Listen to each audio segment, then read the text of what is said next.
it was really difficult actually for me to leave Christianity for so many reasons.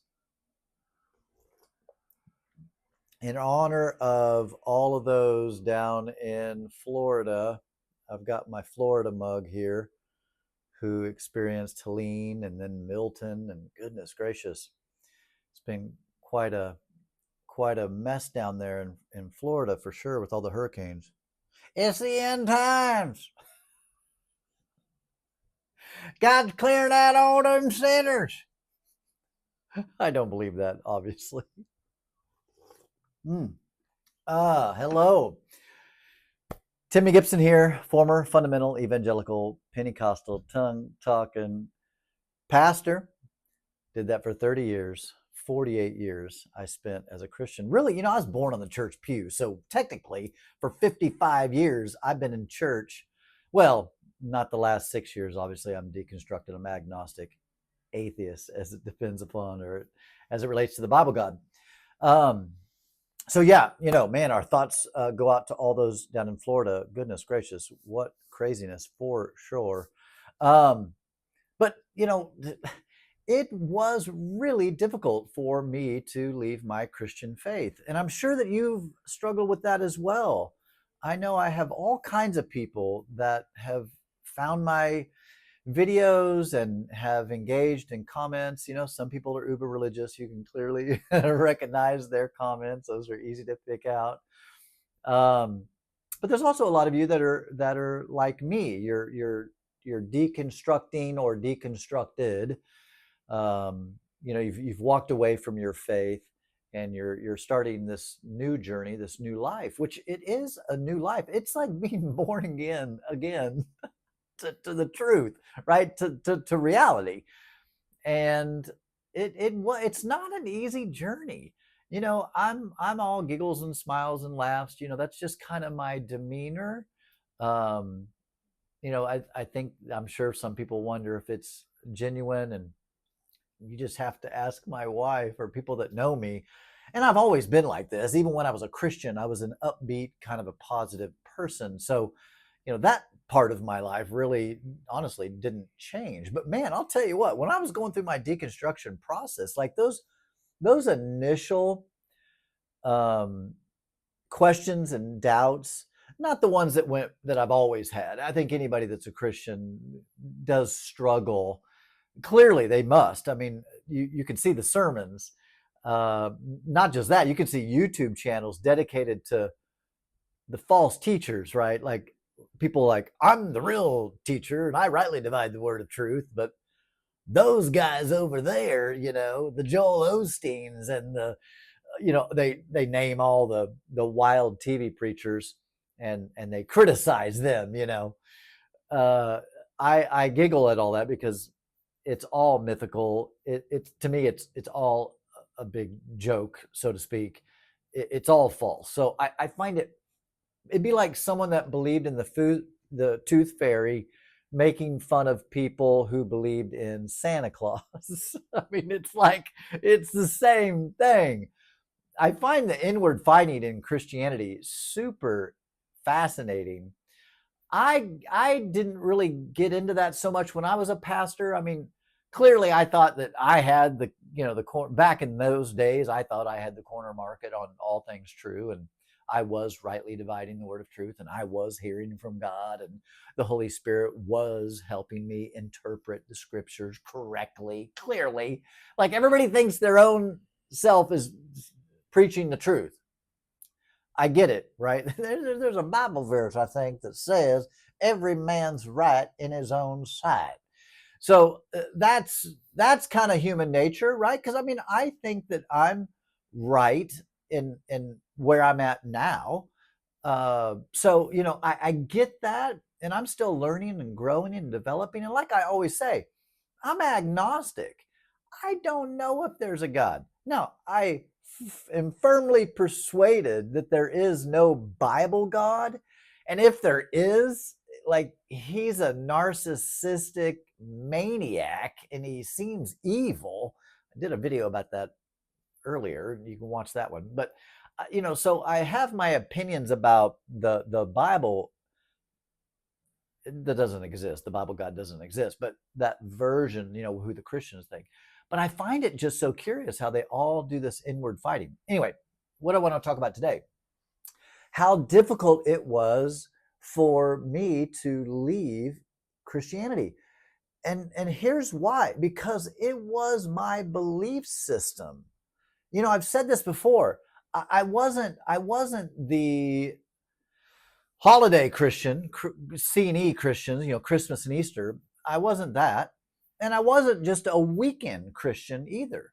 I was genuinely, diligently, earnestly, sincerely seeking God and studying the Bible to understand God better, as I thought back then. So, for just my personal journey, it was very difficult. And outside of that, and like someone made a comment, I think it might have been Carol or someone, I'm sorry, I just literally went through a bunch of comments today, and someone mentioned this. I wish I would remember her name, but she said that I think it is Carol. But anyway, she said she really admired that I was able to walk away when it wasn't a just a belief system. It was my career. It was my livelihood. Like all my money came from being a pastor. So yeah, it was extremely hard. And I've said this in other videos, but I drove Uber for a little over a year to for because I had no other way to make money outside of, thankfully, I've always been kind of an entrepreneur. I've always had side hustles. Uh, I just always felt that was important to not put all my eggs in one basket, if you will, financially. And so I had other things that I did and still do. I ring announce for mixed martial arts, and I do pro boxing events and Brazilian jiu-jitsu tournaments, So I had things that I did that fit into my gifting of gab, my gift of gab, my gift to talk and to not be scared to be in front of people and speak and to make a fool of myself. Like that, just from pretty early on. I mean, obviously, when I felt called to be a pastor, I had to get over that. Like I was like, well, I can't be scared every Sunday, so truthfully, it was difficult for so many reasons outside of my entire worldview. Like those, you understand, cuss and discuss down below, like I always say. Subscribe, like, it helps the channel. And my goodness, I think we're almost to 5,000 subscribers. Like, thank you to Seth Andrews at Thinking Atheist and Tim over at Harmonic Atheist and Mike Beverly and in his channel, and Apostate Aladdin. And then, of course, Cult to Consciousness, Shalise.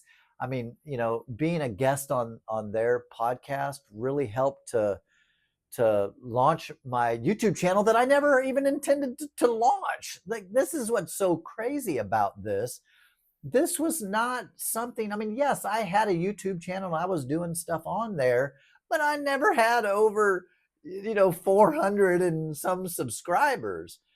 It's just been recently, since June of this year, that I've seen a I don't even like the number. I don't even know. I mean, I don't even know what the percentage is, going from 450 subscribers to nearly 5,000 in just a matter of 6 months ish, 4 or 5 months or whatever.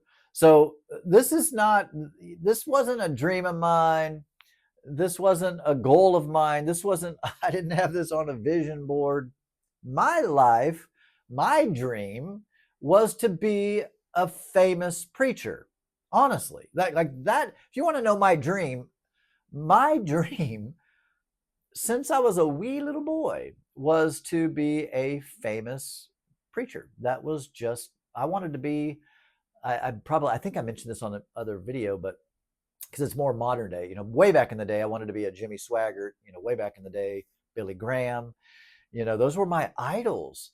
And then So a name that you would recognize now, Joel Osteen. I always thought, man, I could be like a long-haired, tattooed Joel Osteen, and had that was my dream. That was my goal. That was what I prayed for. It's what I asked God for. It's what I just desired with all of my heart.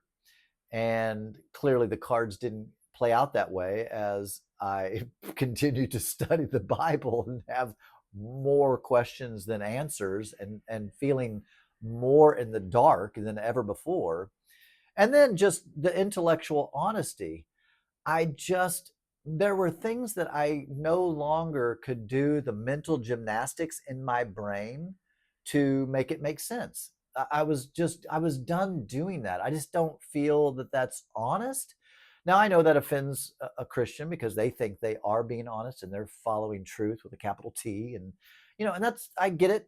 I'm sympathetic and empathetic, I guess, to that, just because I've been there, I was there. And so that's why a lot of the comments that are super negative that I see some of my fans, like defending me and doing all that. And I so appreciate that. That touches my heart deeply.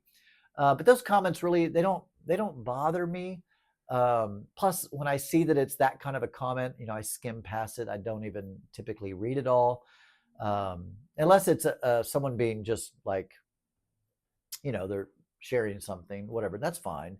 But when they get mean and nasty and tell me I'm going to hell, I'm working for the devil, I mean, all that stuff, I mean, that's just, again, that's like trying to scare me with the naughty and nice list that Santa has, right? Like you just can't scare me with that because I know it's not real. You can't scare me with hell because I don't believe in hell. It doesn't exist, and even if it did, I have zero, like literally zero fear of that would be a place that someone like me would go. Not because I think I'm awesome or I'm a model citizen by any means, but when I think of hell, I think of the same people that you think of that should go there, right? The Hitler, the Ted Bundys, right? Like that's who I think. If there is a hell, that's where those people would be. But any good, kind person out there that's just trying to live their life honestly, you know, hell's not for them. I don't believe in hell. I'm just I'm just saying. So it, for me, it was really hard to leave church. And I think, besides it being obviously my worldview, everything about my thoughts were Christian. I mean, they really were. I mean, if I cuss like a sailor now, I don't do it here on YouTube just because I don't want to be demonetized and get in trouble. But I cuss. I'm a cusser. But when I was a Christian, man, I didn't cuss. And, I would say things like, if I hit my finger with a hammer, I'd say peanut butter and jelly. And if I even thought a cuss word, I'd repent. I literally would repent and say, God, forgive me for that cuss word. I was just so mad. I was genuinely trying to do it. So outside of this being my entire worldview, it again was my career, it was my future, it was my retirement, it was my everything. So at that time, all my eggs were in the one basket. So yes, it was very difficult to leave the church. And then I would say the big piece, all my friendships, like all my friendships came out of church. Now, I had other friendships because I worked, especially like when I was in high school and college, I had various jobs, waiting tables and working at a jewelry store. And, I did other things and met other people and had acquaintances and had friends, thankfully. But the majority, 99.9999% of my like close, dear friendships came from that fundamental Christian worldview. In fact, I just reconciled, reconnected, if you will, not really reconciled, because there was nothing to reconcile outside of my friend is still fundamental evangelical, Bible thumping Christian, and I'm not. And so we recently reconnected and have talked some, and we just don't talk about religion because I clearly have a different complete view of the world now and of all that stuff. and that doesn't jive with him at all, right? And so it it's interesting to me because I don't mind being his friend, but for some reason, sometimes those fundamental Christians, it's like they can't be friends with you if you don't believe, unless they're trying to witness to you, unless they're trying to get you saved, right? Like God has put me in Timmy's life so that I can lead him to the truth. And whatever, like that's okay, I suppose, as long as they're respectful about it. And most of my friends they know that I know what they know, right? Like they know, like I went to the same seminary that some of them went to, and so I was trained and have the same. So it's not like they can say something to me that's just going to blow me away with like, ooh, I never thought of that particular verse. Like that may make me start believing now. Like that's just not happening. Um, like who is it that said, what if you get to heaven and there is a God and it's all true? And he goes, well, I do like surprises. I don't know who was that. Christopher Hitchens. Anyway, man, I miss that dude. Um, yeah, so it was a difficult journey. Probably the most difficult season of my life was that season, and that was coupled with a divorce back 6 years ago. And there's other things that were involved uh, that were also like a difficult time to go through as well, and I'm sure that there's some. I would tell you, because I've done 2 years of therapy to just work on myself, and because it was a dark, difficult time leaving an entire world view, and it was like a whole nother life. I was recently, actually back when I was on Seth Andrews, the Thinking Atheist podcast. Seth lives like a mile or so from the seminary, from the Bible college I went to. I went to two different Bible colleges, Central Bible College and then another charismatic school out in Tulsa, Oklahoma. But so it was wild, I drove by it, and it was just like, it still elicits those weird feelings of, whoa, like there was another dude that lived here in my body. And like I don't mean that legitimately, but that's how it feels. It was like, I sometimes like, who was that guy? And the things that I believed, it's just wild to me now. um Almost shocking that I uh lived that life, so I clearly still have thoughts and memories from that life, and still have friendships from that time, from that particular Bible college. I still have friends in my life. And now they're not super close because our belief systems are so different, which again doesn't bother me, but for whatever reason, it bothers the Christian um, pretty severely. And I understand it, and I am a little bit sympathetic and empathetic to that, because they think that my soul is in jeopardy of hell. So that was really a difficult part. And the coupled with that is all of the emails and the concern and the preaching at me, and that's hard to go through. It's like I want to just like tell them, like, guys, just leave me alone as it relates to what I believe. Like, I'm still a nice person. I'm not like stealing from you. I'm not beating you. I'm not saying terrible things to you. I just don't believe what you believe, right? I just don't believe in your imaginary friend. I realized that my imaginary friend was just an imaginary friend. So I let go of my imaginary friend that we shared. So don't be upset with me for not believing in your imaginary friend just because I used to believe in that imaginary friend, right? I mean, that's what's so weird about it. And so outside of the clearly my community, my career, my belief system, those connections, that probably is the biggest challenge that if you're beginning to go through a deconstruction or you're asking questions, I'm going to tell you right now, it's not going to be easy. I mean, it could be easy depending on your other friendships, but if your whole life is revolving around religion, like mine did, especially that fundamental kind of group, like I'm right and everybody else is wrong, that's a pretty small club. I mean, when you think about all the Christians in the world, I think the evangelical Christians, though there are many, many out there, it's kind of a small club, really.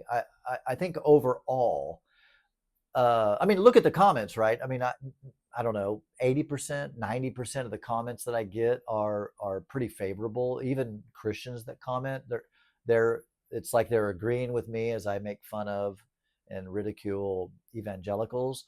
They're kind of on that same, like, yeah, yeah, but Timmy, should consider the real Jesus or the real God, and of course you were in a crazy belief system. So that was cultish. You don't need to now leave that and be agnostic or atheist. Like there's an in between, and I get it. It's like I get it. The thing that people you might not understand is I did do that. I did leave the evangelical fundamental movement, became more progressive, more open-minded, liberal.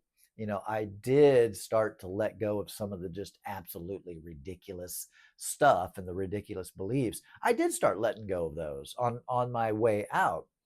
And then it just got to the last little bit, and then I became super spiritual. And which, spiritual, the word spiritual, I should do a video on it sometime and talk at length about it because I haven't given it thought for this video. But I don't have a problem with people being spiritual. I just don't. And I don't even have a problem with people being Christian. Just shut your mouth about it as it relates to people around you. It's kind of like politics. It's like, I don't care who you're voting for. I have my opinions and I have I might vote for, right? But I just don't get into judging other people. Now, meaning outwardly, I might in my mind be like, how can they vote for that person? I can't believe. Like, I might have those same kind of thoughts because I'm human, and I think who I think is a good candidate is a good candidate. The greater of two evils, if you will. Like, again, right? But that's just life. But I don't go badgering people for who they're voting for. So I just don't understand that vibe. That's just not my vibe. As long as you're nice to me and you're not doing me any harm, I really just don't have a problem with people's beliefs. Again, I might think it's nutty. I might think it's, wrong or off or misguided or misled or whatever. I might think that, but I don't say anything in person and I don't even make comments on videos. I just put my own videos out. I will go and watch other atheists or agnostic or deconstructing stories, and I'll like and make comments and different things. But I don't go like try to find Kirk Cameron. What a joke. I don't try to go find Kirk Cameron videos and be like, Kirk, you were, I don't do that. I don't have time for that. I don't find that productive. And it's not like Kirk Cameron's going to read one of my comments and be like, "Ooh, Timmy has a good point there. I think I'm going to leave my fictitious mythical beliefs and be more rational." And like, that's just not going to happen. So I don't, how I'm adding to the community is coming on here and talking, which, can I just say thank you so much. I'm just so, honestly, I'm shocked when I post a video and it starts just getting tons of views and likes and comments. And I mean, some of my videos, will get 4, 5, 600 comments. It's unreal. It really is unreal to me. I feel so loved and so, I don't know, valuable to the conversation. And I think I don't know if it's because everything's so fresh to me. I don't know if it's because I have a good bedside manner. That's what I was always told when I was a pastor and I'd go visit people, some congregants in the hospital, or I would do funerals, and I still get asked to do funerals. And I'm, as you know, I'm a wedding officiant. That's what I do. And so I do a lot of weddings. And it means a lot to me when people want to not just use my services, but how can I say this?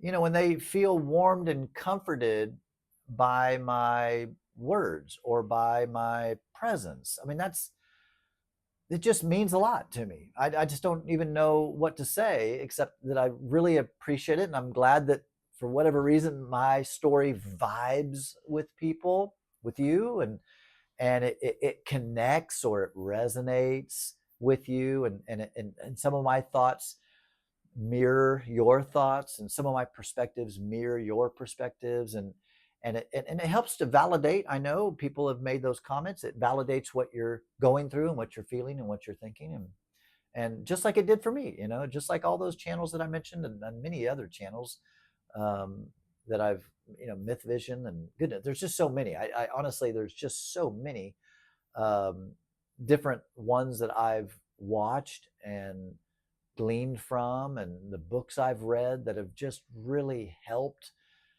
feed my soul, if you will, and helped me through the darkest time in my life, changing a worldview, changing a career, ending of a long-term 25-year marriage, and then entering into a whole new season of life.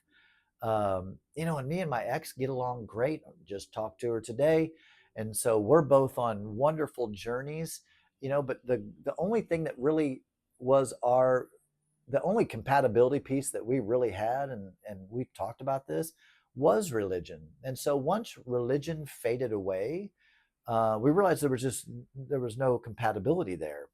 And so and then I took 5-6 years off of being divorced, and then met the love of my life, and just couldn't be happier, couldn't be more fulfilled, because now that I'm not religious, to have met someone who is very spiritual. My wife's, I've said it before, she's very spiritual, but she's not fundamental. What she believes is just what she believes. She doesn't expect anyone else to believe it like her. She doesn't expect everybody to see life or the afterlife or anything like her. And that works for me because I have my beliefs, but I don't expect her to be like me. She's her own person. She's an individual. I'm my own person. I'm an individual, and we share so many things in common. Matter of fact, we share things in common that we don't even need to share in common. You know what I mean? Like there's things that we are compatible on that we just don't need to be compatible on, but we are. So anyway, back to that dark, probably I would say the darkest time was probably about 2 years. Uh, 2 years of real darkness, man. And even a friend of mine, a real good friend of mine, said something to me that really touched my heart and spoke to me, that he really knew what was going on. And he said, Timmy, I know you're such a happy-go-lucky guy, and you're normally just such a positive person. He goes, I know this is a really difficult season for you. And I thought, wow, that's fascinating that he was able to, excuse me, that he really picked up on how difficult this season of life was for me, to have lived this one life under this belief system and then to walk away from that belief system. It really was a big change in my life.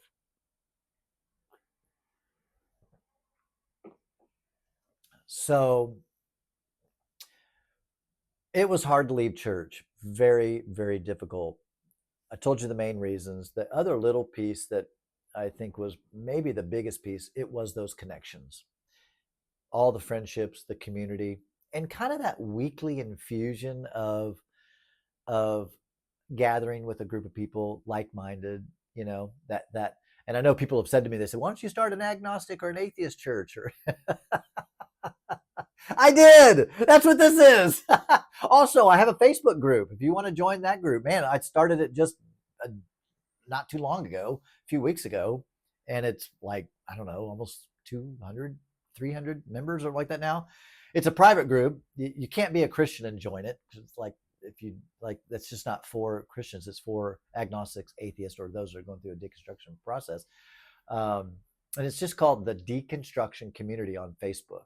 You can go over to my community page, here on my YouTube channel, that community link. You know, you can go to videos and shorts and all that. Go to the community, and you can see the group, and there's a link there. And I think the link's in the description of my YouTube channel, actually.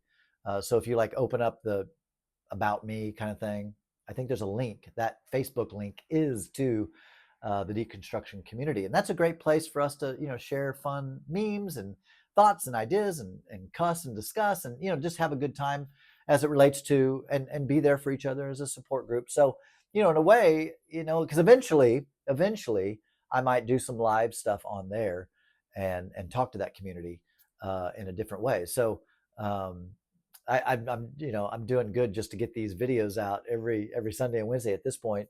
But I'm really trying to provide a safe space, and I'm really trying to provide um, a voice of reason, and a voice of comfort, and a voice of hope, for people who are going through what I went through just, a matter of 6 years ago now. So there were 2 years that were really, really dark and really, really difficult. And I've said this before, it's like remodeling your house. If you've ever gone through that, and I have a couple times, it gets worse before it gets better. It's like your kitchen can be outdated, but it functions and it works okay, but it's outdated, right?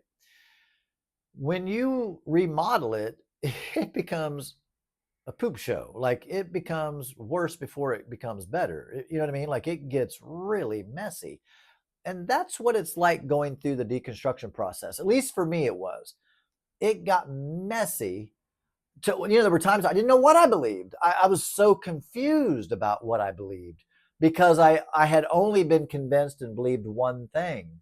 And then as I really saw all the holes in that, and saw that that wasn't true as I believed it, it just starts unwinding everything, and it's like, whoa, this is getting wild. I feel so untethered from what I was so tethered to. And as it got, messier, I'm a pretty disciplined person, just either naturally or intentionally. On one hand, I'm also a fly by the seat of my pants kind of guy too. But I'm a reader, so I read a lot, and that really helped me. I'm just diligent that way. I'm a thinker, I'm a journaler, I'm a writer. So I'm just real. I dig, I dig. So this wasn't like I just woke up one day and go, I don't think this stuff's true anymore, so I'm gonna just become an agnostic or an atheist, I guess. Like, it wasn't like that for me. It was very thought out, very, like, I did a video about it. It was hard. Still, it's getting easier for me to call myself an atheist. I prefer the word agnostic, because I've not traveled the universe and I don't know what else is out there. That's why I always say I'm an atheist as it relates to the Bible God, because I definitely don't believe in that God. There's zero evidence for that. So I definitely am convinced of that.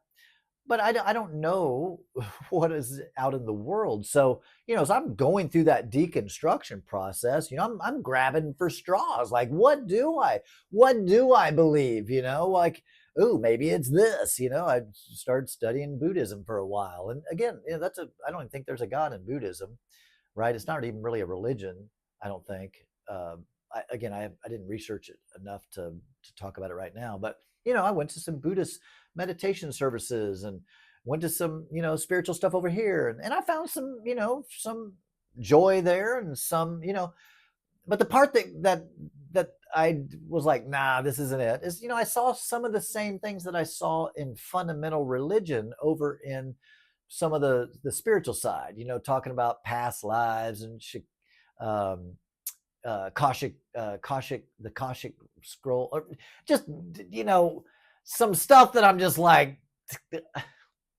there's zero proof for any of this too.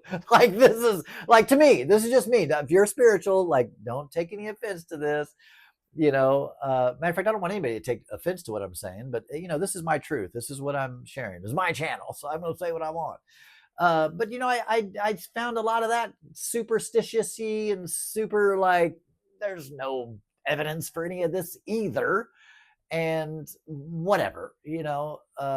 So for me, I went through all of that. I went through all of that stuff, and I listened to some pretty wing nutty things uh, in that journey. And I'm trying to think of some of the names of these people, but just some of the weird podcasts that I stumbled upon where people were almost as fundamental about their spiritual stuff as I was fundamental about my Christian beliefs. It's like almost jumping in out of one frying pan into another frying pan for me. That's that again. You do you, but I just found that to be not substantial, not evidential, not real. And so I just I swam in those waters for a little bit. I even, believe it or not, I led some meditations, and I'm for whatever reason I'm good at leading meditation. Again, I used to be a preacher, so I'm good at. I just could do it. So when I left that world, I did. I started doing a weekly meditation, and we'd do breath work, and which I think that's fine. I still meditate at times. Now, I'm not meditating to anything, just quieting my mind, right? And I still do deep breathing because that's good. It's kind of like exercise, right? Some groups want to like this is ours, like it's breathing.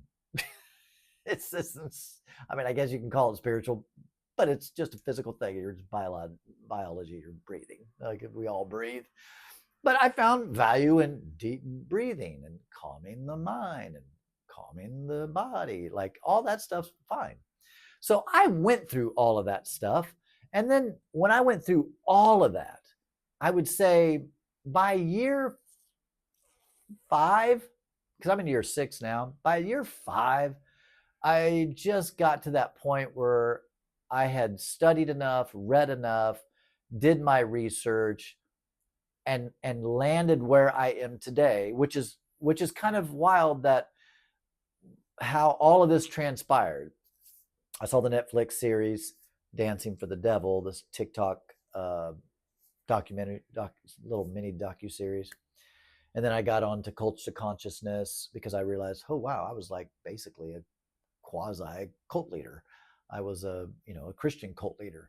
And like I always say, I wasn't mixing up some special Kool-Aid. I wasn't, didn't have a concubine. I didn't have a compound. I wasn't sleeping with all the members' wives, like not that kind of cult leader. But I definitely had those traits for sure. And one person said, "You look like a cult leader." It's the long hair and the tattoo. It's my vibe. I look like a hippie. I get it. So I went through all of that stuff, and where I have found the most peace is right where I am today. I don't judge people who are spiritual. I don't even judge people who are religious or Christian. Again, it's only when they try to tell me, I'm going to go to hell forever because I don't believe like them. That's really what I have that's what I take issue with, honestly, is more that fundamentalism slant. Uh, like I say all the time, I just think that's completely wing nutty, and that was me. Like I was a wing nut. I was nutty. I was believing a delusion. And so, yes, that is what I think about the evangelical fundamental group. It's a delusion, and people have bought into that delusion. And it is painful coming out of that delusion.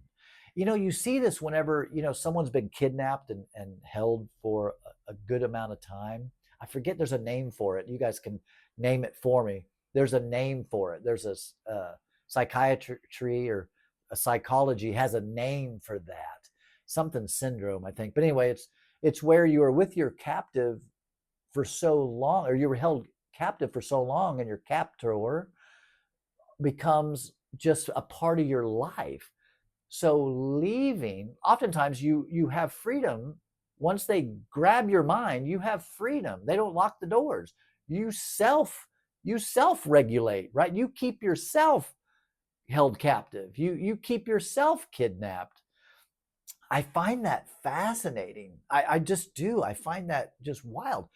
But then I realized, wow, that's what I did. I was self-regulating. I was I was keeping myself in a delusion and keeping myself in prison by not allowing anybody that had any other thoughts. I was just like, nope. Just like talk to the hand. Like, no, I don't want to listen to it. I would have, Richard Dawkins, man, I'm sure I said some bad things about him. I know I did. I thought atheism was like paramount to being Satan. I mean, like atheism to me was like, it really wasn't just a belief or a decision not to believe. No, atheism was the devil. It was Satan. Like it was bad. If I ever saw an atheist, I mean, I would look at him like I was looking at some alien, like, oh, there's an atheist. Oh, like, and I would be like, they're going to split hell wide open. And when they die, they're going to be surprised to find out it was real after all. The whole time I'm realizing, yeah, no, you're the one that's wrong, buddy. All right. So, yeah, just beware. It will get difficult. And again, it mainly is difficult with the relationships, especially if you're like me and your family's super religious. Now, we've worked through all that with my family. I know they're still sad that I'm agnostic or atheist. I mean, I know that it breaks their heart, and that's fine. But that's because I find it so interesting, right? It breaks their heart. Why? Not because I'm off, living under a bridge, hooked on meth. I just don't simply believe like they believe, right? Like, it's not like I'm out. It's not like I'm behind bars, right? It's not like I'm in prison and they're sad. No, they're sad that I don't hold to the beliefs that they hold. And that is difficult, even for me. There are times that I feel, I don't even know what the emotion is, honestly, that I feel. I feel sad, I guess, that they feel sad that I feel sad that their view of anyone who's not a Christian is what it is. Like, I'm sad for them, right? I'm just sad that they believe that and have those thoughts and those opinions, I guess, and that perspective, that anyone that doesn't see the world like they do is hellbound. And that's just tough but I used to be there. I used to believe that same way. So it does make sense to me. And you know what I mean? Like I can tap back into my thinking brain of what I used to feel when I was a pastor and I heard or found out that someone from my congregation that I hadn't seen in several weeks had backslidden, right? That they can't leave for a good reason. Anybody that leaves your church, you have to label them bad, because I'm not bad. I'm not the one wrong. They left. We're still here having church. They left us. We're the ones that are right. They're the ones that are wrong. So I get that. I understand that. And that, again, is the difficult part of deconstruction. That's why it was so hard for me to leave church. I did another video about this. I just up until about a year ago, I was still going to church. Now, I wasn't preaching, but I was attending a Methodist, very progressive, open-minded church. In fact, I know the senior pastor. He has video campuses all over. I went to a downtown video campus of this particular church. So the guy that I know personally as a friend, he was up on the big screen, but the campus pastor, I talked to her and I told her, because we had a conference, we did a video chat, kind of a virtual meeting, because I was going to the church pretty regularly, and she was seeing me, and she caught me after church one time and said, "Hey, I know you know the senior pastor, and I'd like to talk to you more and find out your story." And so I did, and I told her, I said, "Well, I'm agnostic, I don't believe any of this anymore." I said, "But I like this community, and I think you got good people here, and I believe that you guys mean well, and you're sincere." And in my mind, I'm like, "But sincerely wrong." But they're good people, right? I don't think all Christians are bad. In the bad ones, you read in the comments, you'll see the bad ones. You'll see the rotten ones. They reveal themselves when they open their mouth and get their fingers going. So that part was very difficult. I hated leaving church. It was like trying to slowly rip a band-aid off when it was in your hair. It was slowly but surely, and so like I've said before, if you're in that phase, maybe if you can still go to church on occasion and it do it right, they'll most likely, there was for me, there comes a time where you just can't. I remember the last service I went to, and some of the things that were said, I was just like, that's clearly not true, and I can't sit here and listen to things that I just know for sure aren't true. um, and they're not just not true in my own life, they're just not true in general. And so because people in that worldview, everything makes sense to them, because everything made, when I was a Christian, it all made sense to me. It did. I know, right? But it did. It all made sense. I had done all those mental moves to make it all make sense in my brain, and that's what people do.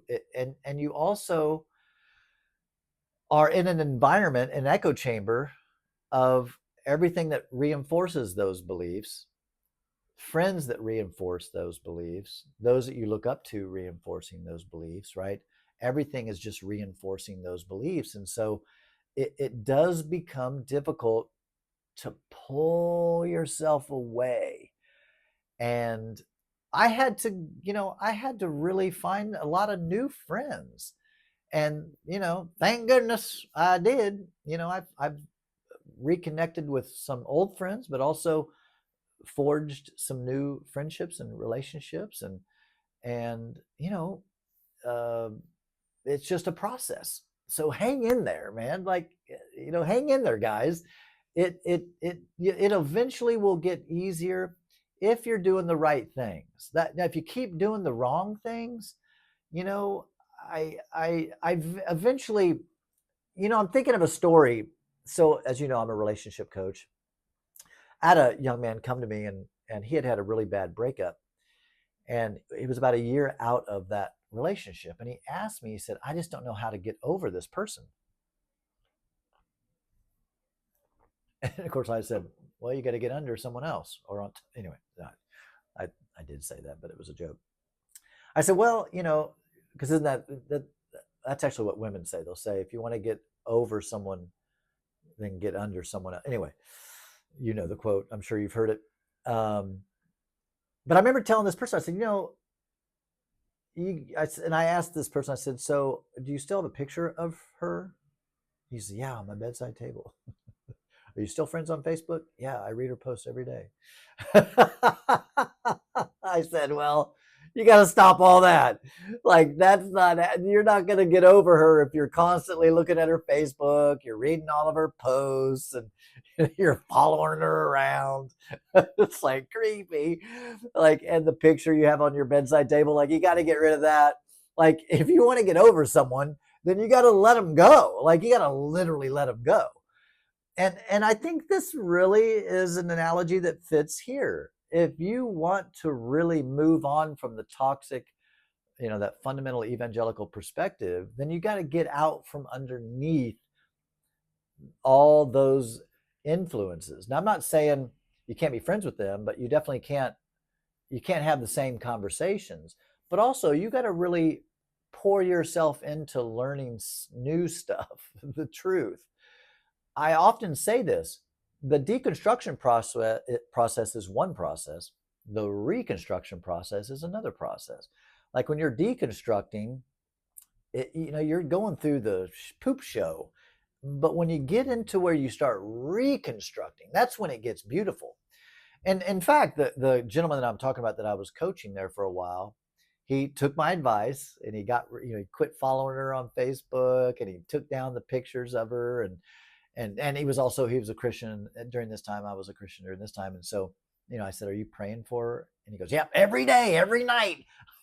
I was like, you got to stop praying for her too.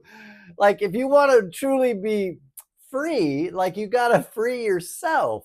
And so we met back up over the coming weeks, and it was a few months later, he came back and he's like, "Man, it worked, man. You were right." And I was like, "Well, I mean, it's just because I've learned a few things in my life." And I said, "Well, thank you. I'm glad it helped you. I'm glad it worked."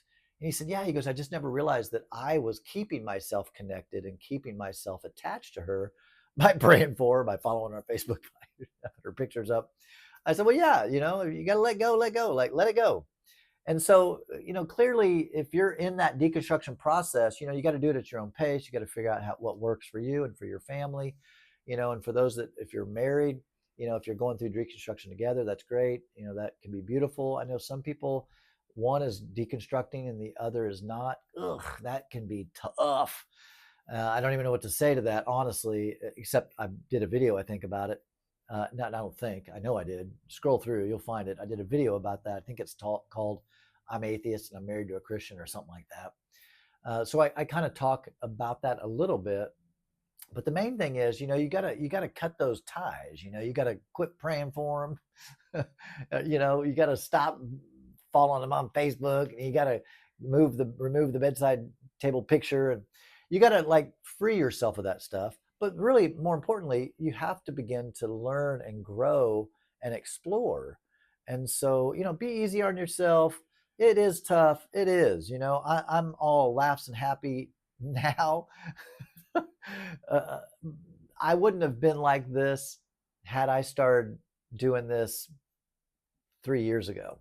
I I was too uncertain. I was all over the place. I didn't know. I mean, I was just all over the place.